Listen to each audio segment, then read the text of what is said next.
የቅድሙ ያሳየዋችሁ ሀሬራ ያልኳችሁ ብሎ መጨረሻው እንደዚህ ሆኗል። በቃ ተጨማምሮ ሰው ውፍረቱ ይሄን ያክል ይሆናል ማለት ነው። ብዙም ነጭ አይሆንም፣ ብዙም ቀይ አይሆንም፣ ቢጫም አይሆንም፣ ማዕከለኛ ነው እንደዚህ ይሆነው ማለት ነው።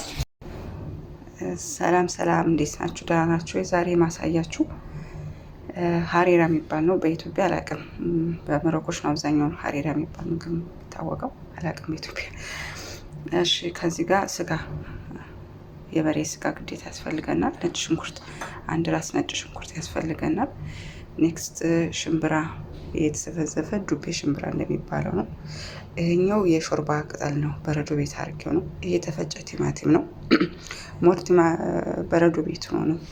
ይህ ሽንኩርት 3 ራስ ሽንኩርት ነው የተጠቀምኩት። መፈጨት አለበት ማለት በጣም መርቀቅ አለበት።